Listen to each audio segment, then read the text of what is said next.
Hello students. In this presentation we are going to learn about 3D transformations. In this presentation we are going to learn about what is transformation, what are the types of transformation, why do we use transformation, and the types of 3D transformations and 3D translation, 3D rotation and 3D scaling. So transformation is an important concept in computer graphics. So transformation is nothing, it is the movement of an object in the Cartesian plane. It may be translating the object, that is changing the position of the object, or resizing the object, increasing the size or decreasing the size of the object, or rotating the object, stretching the object, etc. So, what are the types of transformations? There are three basic transformations. They are translation, rotation, and scaling. There are other two types of transformations. They are reflection and shear. And we have also seen rotation, scaling, translation, and other reflection shear in 2D transformations. Also, we have done 2D transformations in our lab sessions also. So just like that, in 3D also we have 3D translation, 3D rotation, 3D scaling, 3D reflection, and 3D shearing. Now, why we use transformations? Transformations are used in computer graphics and in animations to position the objects, that is moving the object from one location to another, to change the shape of the object, to resize the object, to change the viewing positions of the object, etc. In other words, transformations is used for modeling and viewing. So 2D objects are defined in two coordinate planes, that is x coordinate and y coordinate. While defining 3D objects, we use three coordinate plane, x coordinate, y coordinate and z coordinate. So we have included one more axis, that is z axis. In 2D transformations, to compute 2D translation, rotation and scaling, we used homogeneous transformation matrices. They are 3 by 3 matrices. That is, they contain 3 rows and 3 columns. But in 3D transformation matrices, we have 4 by 4 matrices. So 3D homogeneous transformation matrices contains 4 rows and 4 columns. So what is translation? Translation is nothing, it is moving the object from one location to another. In other words, repositioning the object along the straight line path. Now look at the picture. Here the object's original position is defined by x, y and z. The object is moved along a straight line path and it is moved to another location which is defined in x dash, y dash and z dash.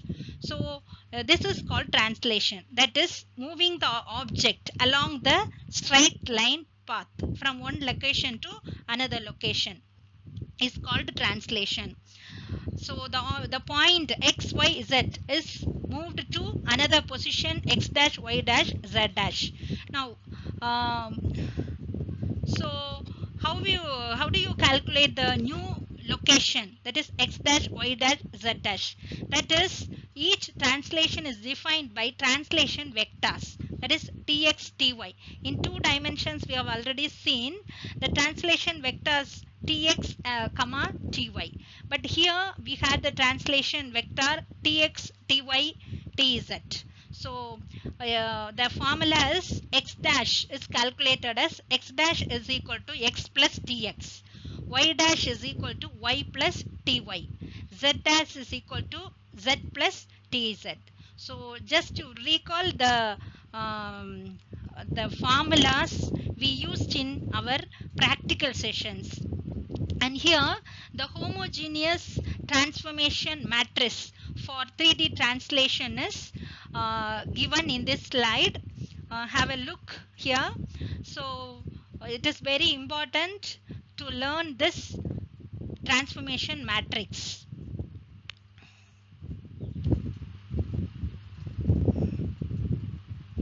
So the point x dash y dash z dash is calculated by multiplying this homogeneous matrix with XYZ1 matrix.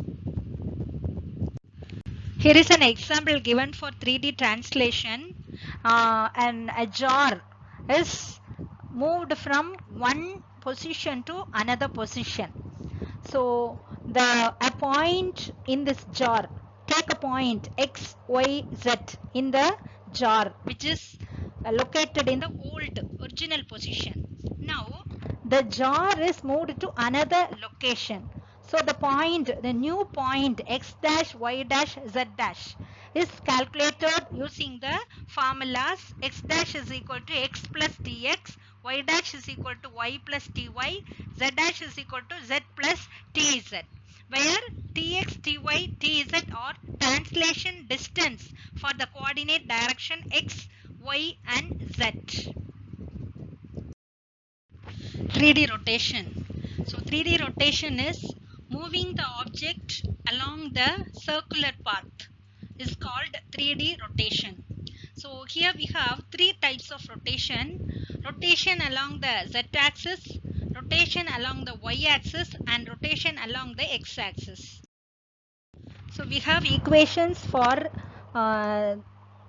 z-axis rotation, y-axis rotation and x-axis rotations. To easily remember the equations for the rotations, we can have the cyclic permutation of coordinate parameters, that is x is replaced by y is replaced by z and z is replaced by x.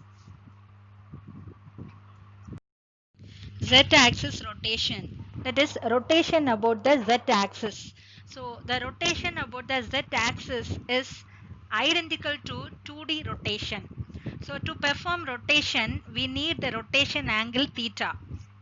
So the new point, say a point x comma y is repositioned to new location defined by x dash y dash. Now the x dash y dash can be calculated using the formula x dash equal to x cos theta minus y sin theta, y dash is equal to x sin theta plus y cos theta.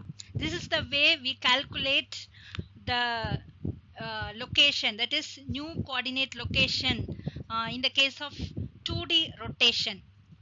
The same way we calculate for z-axis rotation.